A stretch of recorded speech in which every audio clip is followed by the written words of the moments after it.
qawli amma ba'du. Pertama, sama-sama adanya puji Allah dan salawat ke Rasulullah sallallahu alaihi wasallam, juga kepada keluarga dan sahabat-sahabat sekalian. Berikutnya tanzim takrim kemuliaan saya kepada seluruh jemaah sekalian yang pada pagi ini kita lanjutkan sedikit tausiah. Saya pikir-pikir lebih baik kita lanjutkan dari apa yang kita bicarakan, kita bahas tadi malam,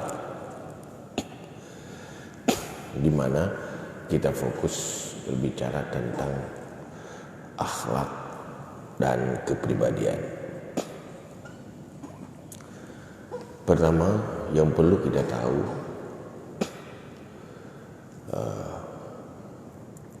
tiga hal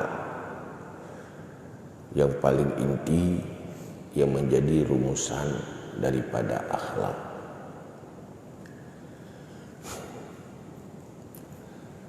Pertama, asyahwah. Yang kedua, al-ghadab. Yang ketiga, al-adalah. Pertama, menyangkut dengan selera dan keinginan. Yang kedua, berkaitan dengan emosi. Yang tiga, menjaga keseimbangan antara dua-duanya. Itulah akhlak. Pada manusia punya sifat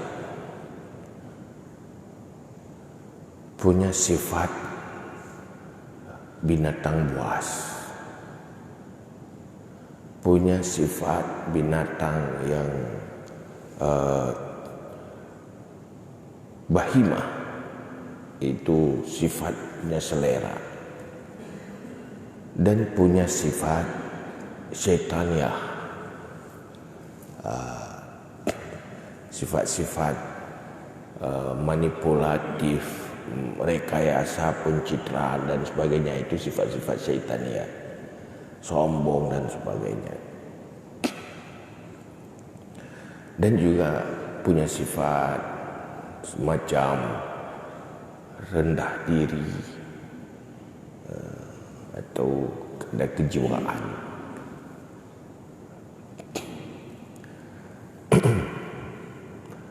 Jadi akhlak itu adalah mampu mengintegrasikan keseimbangan antar semuanya. Kita punya selera nafsu, punya selera. Tidak punya selera sama sekali itu tidak normal. Kelewatannya itu juga enggak normal. Manusia tidak marah sama sekali, itu tidak berakhlak. Marah terus juga tidak berakhlak. Maka perlu menjaga keseimbangan itu. Ilmu-ilmu yang diajarkan dalam Islam oleh Rasulullah yang menyangkut dengan akhlak, itulah rumusan-rumusan untuk menjaga keseimbangan itu. Ibaratnya mesin kalau terlalu panas dia rusak. Tidak panas sama sekali tidak hidup. Maka butuh untuk menjaga keseimbangan itu ada sistem pendinginnya. Dia butuh api memang, tapi kalau terlalu panas bisa kebakar. Dia butuh air, tapi air semua enggak hidup. Maka menjaga keseimbangan itu perlu. Kalau dalam bahasa lain itu wasatiyah. menjaga keseimbangan semuanya. Itulah akhlak. Misalnya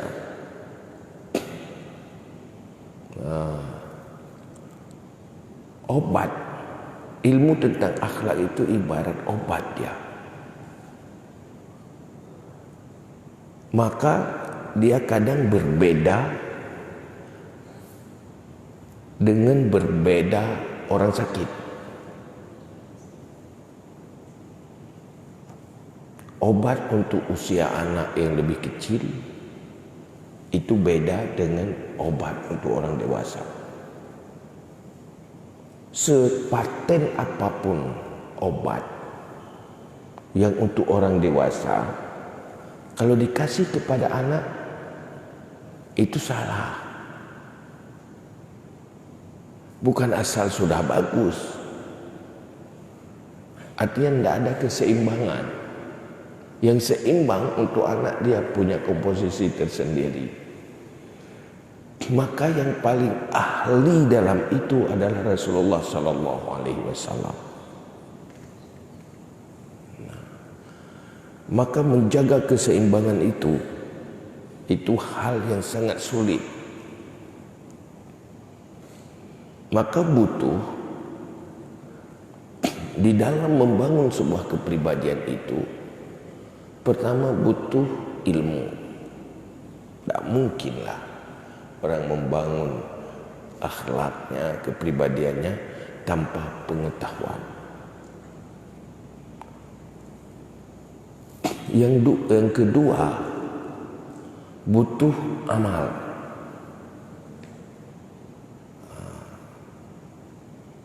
Ibaratnya di dalam ilmu, kalau ilmu kesehatan tubuh, buat sehat tubuh, dia butuh ilmu tentang kesehatan, mulai dari anatomi tubuh, dan ilmu tentang obatnya, dan juga bagaimana mengkonsumsinya. Maka kita bisa melihat Rasulullah di dalam misinya membangun akhlak, berbeda orang, kadang berbeda arahannya.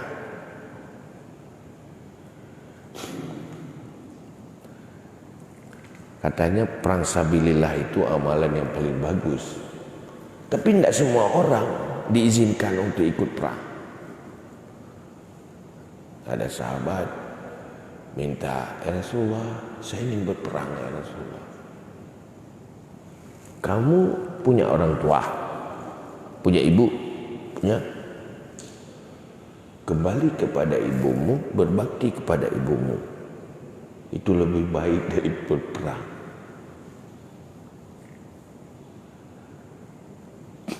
Jadi kadang-kadang katanya yang afdalul a'mal itu ghazwah fisabilillah.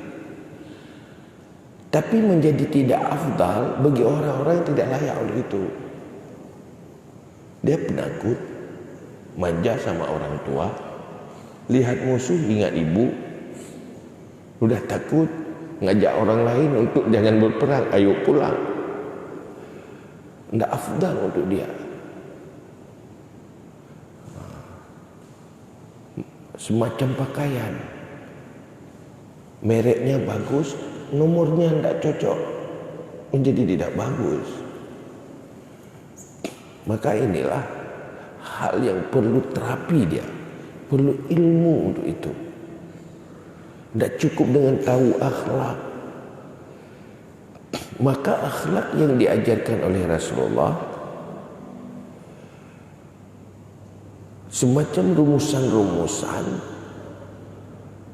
sehingga memiliki kepribadian yang punya orientasi hidup lillahi ta'ala dan orientasinya akhirat. Semua kebaikan yang dilakukan bukan pertukaran kepentingan selain daripada kepentingan mencari ridha Allah atau mencari fahla dari Allah. Ada orang melakukan kebaikan, dasar pertukaran kepentingan pribadi yang duniawi, itu bukan akhlak yang diajarkan oleh Rasulullah. Seorang pedagang bersikap manis, bersikap baik, melayani supaya laku dagangannya. Memang perilakunya baik, tapi ada kepentingan supaya bisa mengeruk keuntungan yang tujuannya untuk duniawi. Tidak ada niat lillahi ta'ala atau cari fahla untuk akhirat di situ. Itu bukan akhlak begitu yang diajarkan. Berbuat kebaikan tanpa pamrih, tanpa ada pertukaran kepentingan. Malah akhlak yang paling bagus lagi bukan karena neraka dan syurga lillahi ta'ala, itu lebih lagi. Tapi untuk kita ini sulit. Kalau nggak ingat neraka, itu kurang bersemangat untuk berbuat kebaikan, menjauhi maksiat. Kalau nggak ingat syurga, fahala, kurang bersemangat untuk buat kebaikan. Itu tidak apa-apa, itu masih bagus tujuan akhirat. Maka dalam hal itu, untuk menjaga keseimbangan di dalam kelola itu, maka lahirlah ilmu-ilmu, lahirlah aturan-aturan dalam agama. Ada wajib, ada haram, ada makruh, ada sunnah. Itu rumusan-rumusan. Bagaimana kita memiliki pribadi yang bisa kontrol selera sesuai dengan rumusan syariat. Misalnya kita punya selera kawin. Binatang dia tidak punya rumusan untuk kawin. Enggak punya aturan. Enggak mungkin. Karena dia binatang. Tapi coba kalau binatang tidak punya selera kawin, pasti dia tidak punya keturunan. Bagaimana binatang itu bisa beranak kalau tidak ada selera kawin? Tetapi selera kawin yang tanpa ada aturan untuk mereka, ada manfaat untuk manusia. Semakin banyak dia kawin, semakin banyak menghasilkan binatang-binatang yang dapat dimakan oleh manusia. Untuk manusia, coba kalau tidak punya selera kawin, udah sepi dunia ini, tidak ada lanjutan generasi. Tetapi seleranya harus dijaga dalam batas-batas halal. Jangan bebas,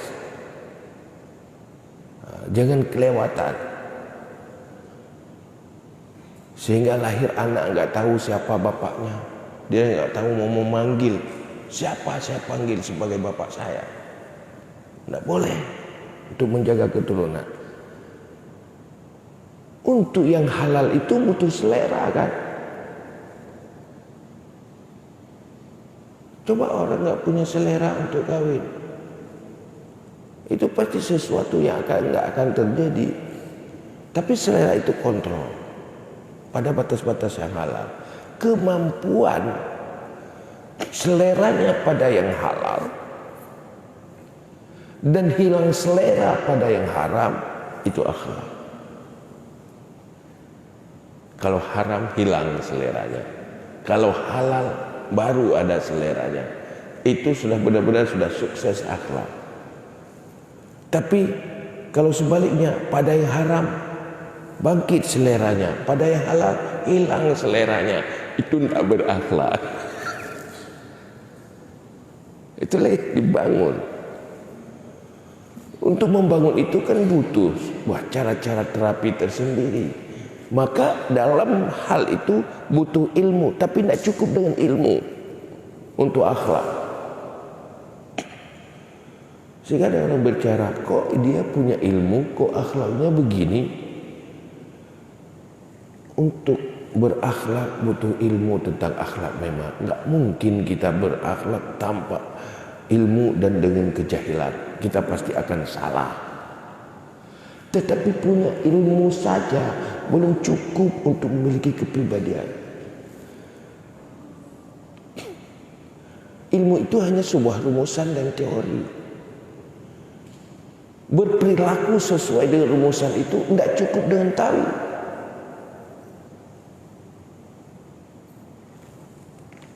Ternyata murno konsep melangu, cara melangu. Dia ada baca kaji tu. Cara melangu berjara beraki, tapi kita tiap lagi tetaplah. Dia butuh latihan, butuh riadah, butuh mujahadah, butuh tahzib. Maka disitulah di dalam pembentukan akhlak, di dalam mujahadah, di dalam latihan, di dalam takhliyah, membuang sifat-sifat yang buruk, itu tahzib. Dan di dalam kebiasaan itu butuh pembimbing. Pembimbing akhlak pertama anak manusia itulah ibunya dan bapaknya. Tidak cukup dengan sebuah ilmu. Bagaimana membuat anak itu berakhlak? Itu guru pertamanya, pembimbing pertamanya itu ibu. Maka Rasulullah dalam sebuah hadis mengancam, sangat mengancam penekanan. Ada 3 manusia yang tidak masuk syurga. Walau salah, walau sama, walau zakah, walau hajah. Walaupun dia salat, walaupun dia puasa, walaupun dia memberi zakat, walaupun dia naik haji. Salah satunya la yu'addibu ibnah. Dia tidak mengajarkan etika dan adab untuk anaknya. Membiarkan anaknya tidak berakhlak.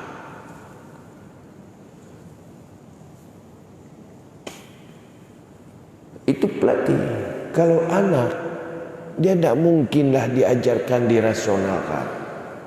Tapi dia dibiasakan. Dibimbing, dilatih. Sehingga dia tumbuh di dalam perilaku baik. Siapa pembimbingnya, pelatihnya? Ibu dan bapak. Dalam rangka tugas menyelamatkan anak dari neraka dan keluarga dari neraka. Ya ayyuhalladzina amanu qu anfusakum wa ahlikum nara. Wahai orang-orang yang beriman, selamatkan dirimu dari api neraka. Maka orang tua yang berakhlak kalau sudah punya anak, sudah punya tugas lagi. Tidak cukup baik akhlaknya kalau tidak memperbaiki akhlak anaknya. Itu jadi resiko. Kebaikannya tidak akan cukup lagi kalau tidak meninggalkan keturunan-keturunan yang baik akhlak. Untuk apa orang tua baik akhlak tetapi dia telah melahirkan manusia-manusia yang buruk akhlak, yang tanpa dibimbing dengan baik? Maka ini resiko. Melihat meninggalkan generasi-generasi yang mengkhawatirkan terhadap masa depan mereka karena kegagalan akhlak. Maka ilmu ini menjadi ilmu fardu dalam batasan tertentu. Ulama merumuskan ilmu yang berkaitan dengan akhlak itu ilmu fardu. Jangan sampai dia jadi pendengki. Jangan sampai dia orang yang sombong. Jangan sampai dia jadi orang rendah diri. Merendah itu penting. Tawadhu. Tapi penyakit rendah diri itu bahaya. Itu kelewat tawadhu itu sudah bahaya. Kelewat percaya diri itu sudah jadi sombong. Jaga keseimbangan. Jangan takabur, tawadu, tapi jangan menghina diri. Jangan tazallul. Itulah menjaga itu bagaimana? Di saat punya selera, seleranya dalam batas-batas yang halal, dalam batas-batas yang tidak merusak. Misalnya kita makan kelewat, kan jadi penyakit. Agama itu melarang. Wala tulqu biaydikum ila tahluka. Jangan engkau campakkan dengan usahamu sendiri kepada kebinasaan. Tidak boleh. Ini makan terlalu banyak bahaya. Itu jadi haram. Yang menjadi penyakit. Misalnya ada makanan, nasi itu bagus, tapi ada orang penyakit gula. Dia berubah menjadi racun. Walaupun namanya nasi, namanya beras, tapi untuk dia jadi racun. Dia harus menjaga standar yang tidak berubah jadi penyakit. Tidak makan sama sekali, drop gulanya. Terlalu banyak makan, naik gulanya. Bagaimana jaga standar itu? Itu butuh ilmu.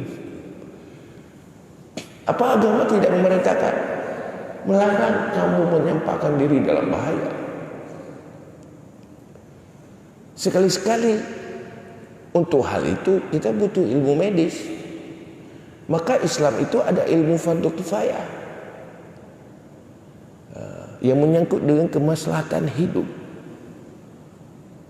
Itu juga sebuah ilmu yang wajib, tapi dalam tataran fardu kifayah. Maka Islam itu lengkap sekali. Maka kalau orang Islam bermasalah, itu dipertanyakan kemana Islamnya. Misalnya Aceh ini kita mengatakan bersyariat, tapi kok bermasalah di semua aspek kehidupan. Itu dipertanyakan kemana syariatnya. Pasti bukan karena syariat, pasti karena gagal syariat. Ini ada orang ini Aceh tidak maju bermasalah karena syariat. Oh bukan, karena syariat yang gagal. Gagal pertama adalah pengetahuan tentang syariat. Kok kita membangun syariat tapi membiarkan umat di dalam kejahilan ilmu dasar Islam? Dikatakan fardu ain, tidak mungkin. Apa berfungsi dunia pendidikan kita untuk menyelesaikan anak didik dan ilmu fardu ain? Di sana saja tidak bersyariat di dalam silabus dan cara didik anak umat Islam. Tidak mungkinlah hidup syariat. Coba bayangkan, 16 tahun kita sudah ada regulasi syariat. Mengislamkan saja pola pendidikan kita dari dulu. 16 tahun itu anak SD sekarang dulu sudah jadi dewasa sekarang. Jadi remaja yang sudah tahu syariat. Lahir generasi baru, tapi di sana tidak berfungsi kan. Maka semuanya butuh ilmu. Maka Rasulullah pada satu hari waktu datang ke masjid, ada dua kelompok sahabat lagi duduk-duduk. Satu lagi berzikir, satu lagi membahas ilmu. Rasulullah bergabung ke kelompok yang membahas ilmu. Saya diutuskan oleh Allah ke sini untuk memberi ilmu. Jadi itu saat-saat ilmu itu diawali, kemudian baru beramal. Tataran keduanya beramal. Ini persoalan misalnya kita berbicara akhlak. Hari ini kita berbicara akhlak. Coba survei. Standar ilmu tentang akhlak yang dikuasai oleh generasi-generasi kita. Apa sudah mencapai standar fardu minimal? Maka lahirlah manusia pendengki, maka lahirlah manusia sombong, lahirlah manusia-manusia yang bersifat-sifat buruk. Karena tidak ada sentuhan ilmu itu yang secara serius. Kalau kita mau lakukan pendidikan karakter, itu utamakan dulu.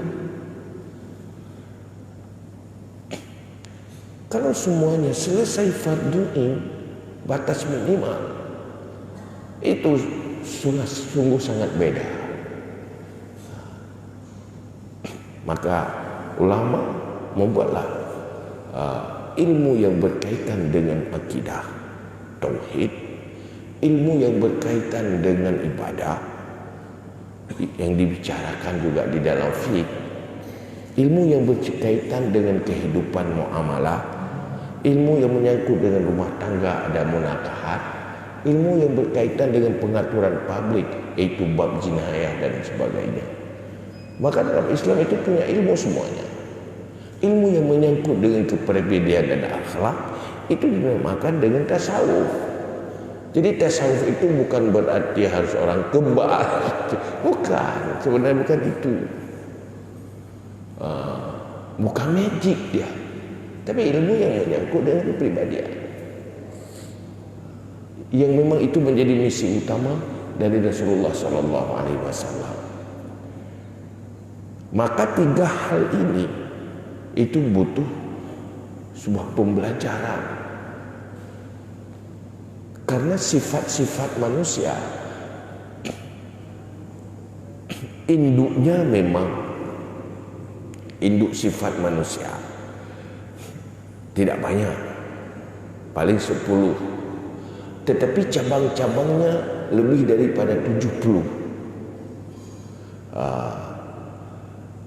Di sana ada ilmu yang wajib standar minimal yang perlu setiap orang tahu itu. Maka dalam hal ini yang perlu kita bahas hari ini yaitu 3 hal rumusan yang berkaitan dengan itu. Artinya akhlak yang wajib, yaitu pertama syahwat, yang kedua emosi ghadab, yang ketiga adalah, artinya menjaga keseimbangan semuanya. Bukan tidak punya selera sama sekali, tapi jaga keseimbangan itu.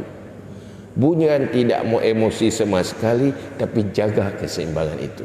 Kapan harus emosi? Setingkat apa emosinya? Kapan kita jangan emosi? Itu ada tempatnya. Itu butuh rumusan ilmu. Maka Rasulullah mengatakan, ada seorang sahabat datang. Apa Rasulullah amal yang paling bagus? La taghdab, jangan marah-marah. Amal yang paling bagus Rasulullah, la taghdab, jangan marah. Berulang-ulang ditanya lagi, saya mau tanya amal yang paling bagus. Itulah amal yang paling bagus, itu jangan marah-marah. Jadi ada pahala yang paling besar, kita tahan-tahan marah aja. Kalau tahan marah karena Allah, itu besar pahalanya. Hari-hari kita akan selalu dipancing oleh kemarahan. Aku tahan, tapi sesuai dengan rumusan agama. Jangan sampai tidak marah pada yang dituntut untuk marah. Itu sudah jadi keledai. Man istaghaba wa lam yaghdab fahuwa kal himar. Dia sudah berada pada kondisi semestinya harus marah, tapi dia tidak marah, itu keledai namanya. Masa istrinya sudah diambil orang, dikhianati di rumah orang, dia rela saja, sabar katanya. Itu bukan, itu keledai itu. Dia harus lakukan amar ma'ruf nahi mungkar, karena itu kemungkaran. Marah terus pada semestinya tidak marah, itu juga sudah seperti anjing, tidak boleh juga. Maka harus punya ilmu kapan kita diperintahkan untuk marah, sampai di mana standar marahnya, kapan kita dilarang untuk marah. Harus ada ilmu kan, ilmu tentang itu. Maka salah satu misalnya contoh, salah satu manusia yang mendapat naungan di bawah arasy di hari akhirat, kan ada sebuah hadis, yaitu orang yang saling menyayangi karena Allah dan benci karena Allah. Rupanya benci karena Allah itu dapat naungan di bawah aras. Kok benci ke orang itu dapat naungan? Ada benci yang bagus, ada yang saling menyayangi yang bagus. Maka semuanya kan butuh ilmu tentang itu. Maka seperti itulah kita katakan, apapun profesi kita butuh ilmu tentang halal haram, baik dan tidak baik, terhadap semua perkara yang berkaitan dengan profesi kita.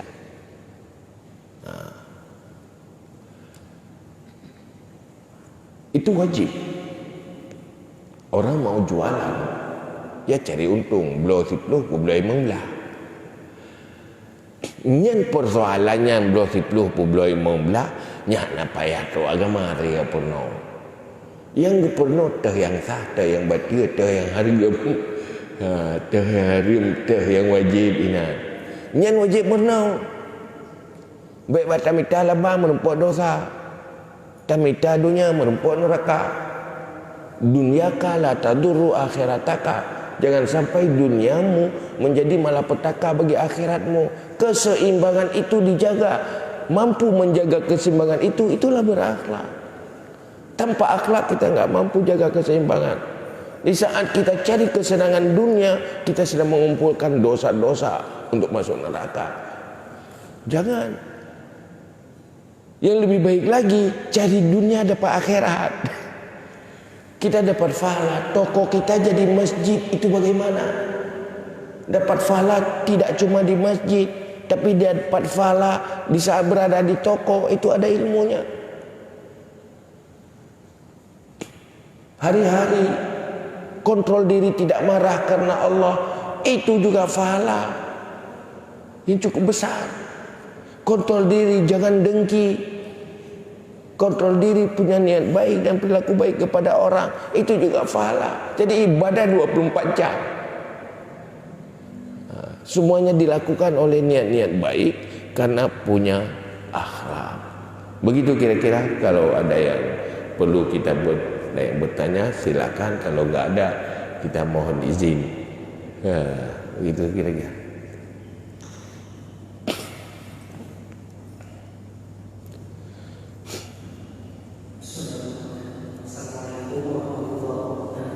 Waalaikumsalam.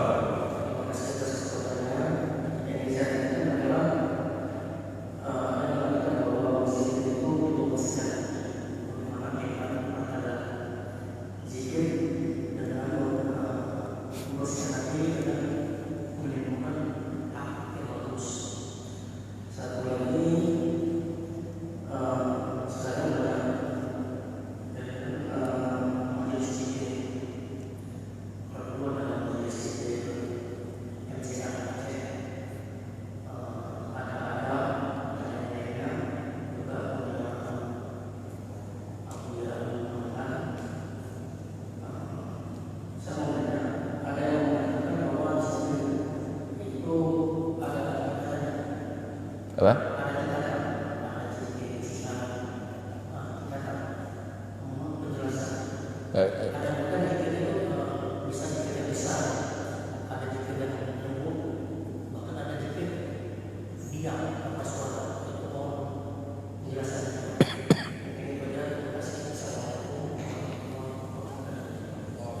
Salam.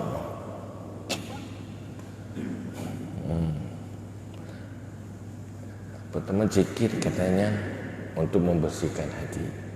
Iya, zikir yang membersihkan hati adalah zikir yang di hati.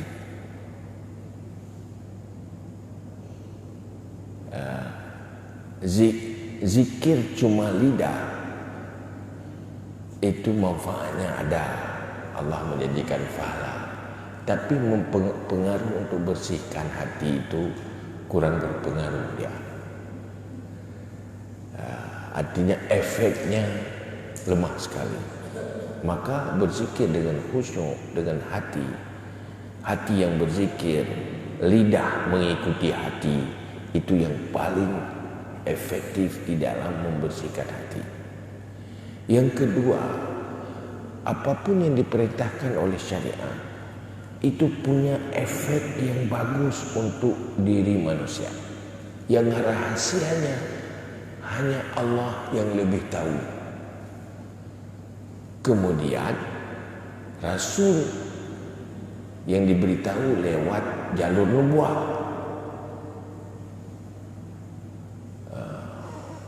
yang diberitahu oleh Allah. Maka semua yang diperintahkan itu pasti bermanfaat untuk manusia. Maka berzikir itu benar membersihkan hati.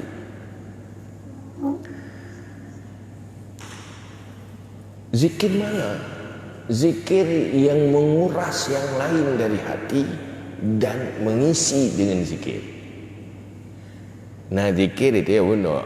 Hai lidah la ilaha illallah, hati teman tabahnya we orang pelaran manok tengok ke mana, raitik tengok gitik, orang dagang tengok ke peng dia ke barang. Nên zikirnya hai gati ketimbang tan nasid fahalaji, tapi qalilul jadwa, efek manfaatnya sikit sekali. Yang paling bermanfaat adalah zikir dengan hati. Cuman zikir itu macam-macam. Seperti yang diajarkan oleh Rasulullah. So diajarkan oleh agama. Kalau tadi apa yang dia? Ada keras, ada apa ya?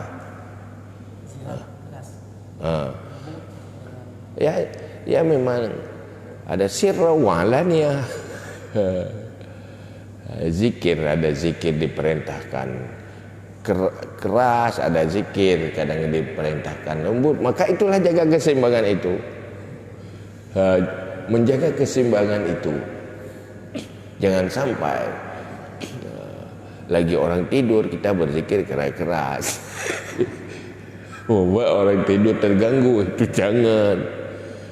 Kadang-kadang lagi untuk menjaga fokus, jangan sampai ingat ke sana, karena kita disuruh zikir dengan hati supaya fokus, maka kita besarkan untuk itu. Karena ada zikir yang keras, ada zikir yang sir. Ada saat kita zikir sir lebih bagus. Maka keseimbangan itu yang perlu dijaga. Cuman tidak mungkinlah sebuah jawaban menghasilkan semacam sebuah pembahasan.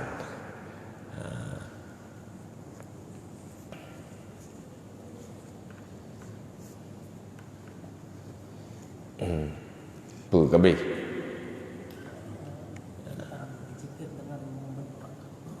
Zikir membentuk akhlak. Iya. Dia membentuk akhlak. Karena rahasia zikir itu pengaruhnya untuk akhlak besar sekali.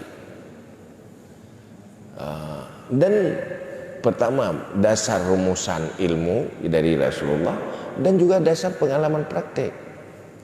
Maka Junaid al-Baghdadi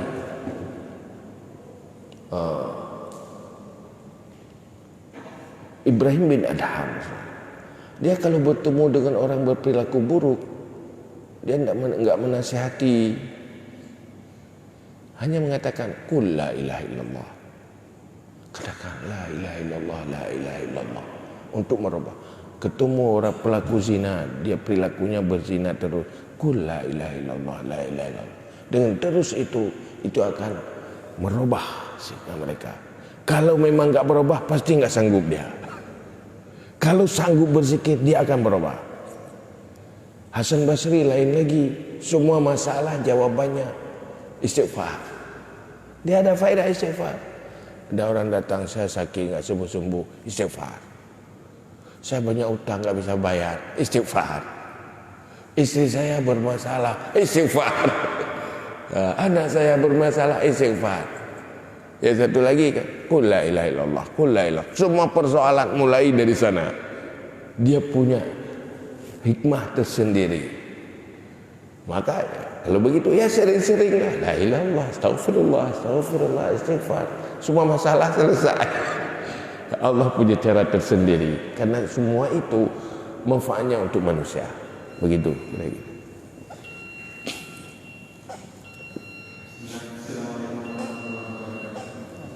Waalaikumsalam.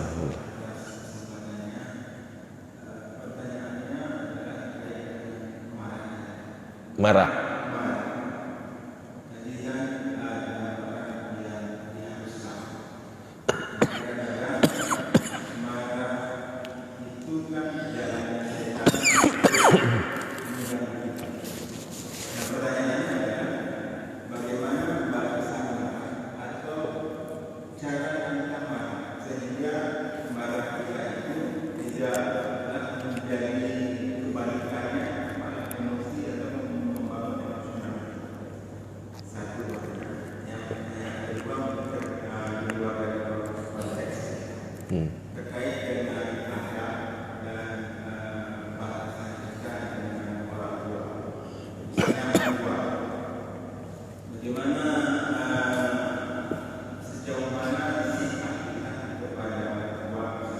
Mertua.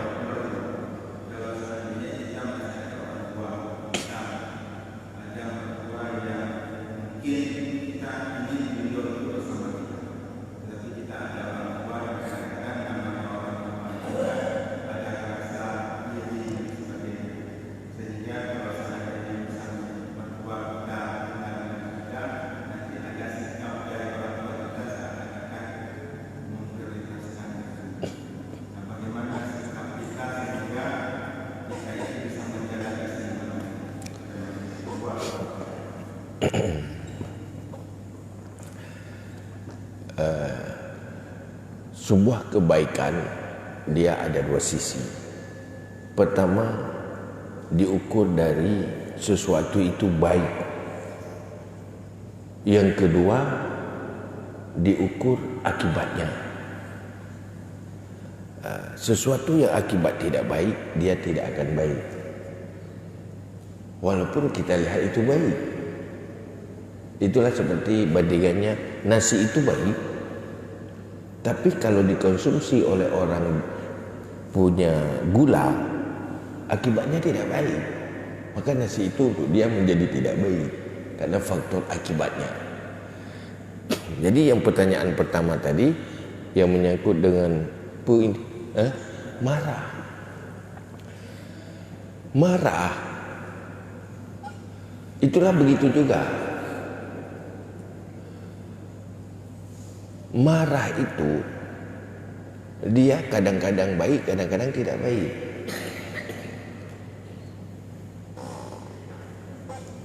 Marah pertama kalau untuk tujuan kebaikan dan menghasilkan kebaikan, dia baik. Orang melakukan mungkar, kita nampakkan kemarahan kita, membuat dia sadar, saya salah. Itu baik. Kalau ada orang berbuat mungkar misalnya, kita nampakkan kemarahan, dia tambah mungkar lagi, menzalimi kita, itu tidak baik karena tidak menghasilkan kebaikan. Misalnya ada sesuatu, misalnya ada sebuah kasus orang melakukan kemungkaran, datang seorang tokoh, di saat dia marah berpengaruh ke sana. Datang seorang yang biasa, di saat dia marah dia akan pukul yang ini. Itu marah yang satu lagi itu bagus, marah yang ini tidak bagus. Bukan menghilangkan kemungkaran, tambah kemungkaran. Setelah dia melakukan mungkar, lakukan kemungkaran satu lagi, menyerang yang ini. Maka marah itu tidak bagus. Agama itu ad-dinun nasiha. Agama itu tujuannya untuk kebaikan. Kita marah untuk menghasilkan kebaikan, bukan untuk menghancurkan. Kalau menghasilkan kebaikan, silahkan marah. Kalau tidak menghasilkan kebaikan, malah menghasilkan kejahatan, itu haram marah. Sama anak juga begitu. Belum tentu seorang anak itu dengan marah-marah dia menjadi baik. Malah dia menjadi lebih tidak baik. Marah itu jadi tidak baik untuk dia. Bagaimana menggiring dia kepada kebaikan? Oh, ini dengan lembut. Ya, itu lembut bagus. Oh, ini harus marah. Kalau bukan marah tidak akan membuat dia baik. Itu harus marah. Maka itu kan ada ahlinya. Kalau salah-salah marah terus tambah rusak. Nah, begitulah kontrol itu. Lihat akibatnya kemana. Ini diperintahkan. Misalnya kita melihat kemungkaran, hati tidak marah, itu berdosa. Kalau kita punya power, larang kemungkaran itu. Kalau power kita punya kekuasaan dengan kekuasaan, kalau tidak ada dengan lidah. Lidah itu pun di dalam melakukan lisan komunikasi itu pun dia ada aturannya kan. Misalnya begini, kita melihat sebuah kemungkaran, kita harus lakukan itu dengan rumusan-rumusan kemungkaran. Ada ilmunya. Mulai dari taklim, ajarkan dia, kasih tahu dia itu ini salah, beri pengetahuan. Kedua baru nasihati, motivasi. Tidak bisa juga, itu baru pressure, tekanan. Ini bukan, kita belum kasih tahu, belum ajarkan apa-apa, sudah langsung kita buat hukuman. Tidak boleh. Karena di dalam menegakkan amar ma'ruf nahi munkar, dia dimulai oleh sebuah pembinaan. Yang hukuman itu yang tidak sukses dengan pembinaan, itu baru hukuman. Jangan belum dibina sudah dihukum, belum diajarkan sudah dihukum-hukum. Tidak begitu Islam dalam menegakkan amar ma'ruf nahi munkar. Marah juga begitu. Ini dia tidak pernah kita kasih tahu, tidak pernah kita ajarkan, langsung marah-marah. Dia tidak tahu kok marah, di mana salah saya. Dia tidak tahu itu salah. Maka pada orang yang belum dikasih tahu, jangan marah-marah, salah marah itu.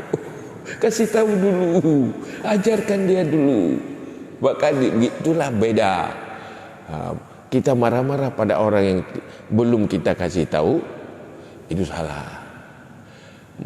Sudah kita kasih tahu, sudah kita nasihati, sudah kita ajari, masih keras kepala, itu baru marah bagus. Itu pun kalau kita marah, tidak berefek lebih buruk. Begitu kira-kira. Sama orang tua itu juga begitu, dijaga keseimbangan. Lihat akibatnya, mana akibat yang terbaik. Berbeda kasus, berbeda persoalan, dan berbeda akibatnya. Maka kalau untuk sebuah pertanyaan tentang sebuah kasus, harus tahu kasus dulu, baru pas jawabannya. Seorang medis untuk terapi sebuah penyakit tidak bisa dengan nama saya sakit perut langsung kasih obat, tidak, lab dulu. Lihat dulu, oh ini kasusnya begini, anak persoalan tubuhnya, untuk pas seperti obatnya harus seperti ini. Nah, begitu kira-kira. Corona saja lihat ada bawaan penyakit atau tidak.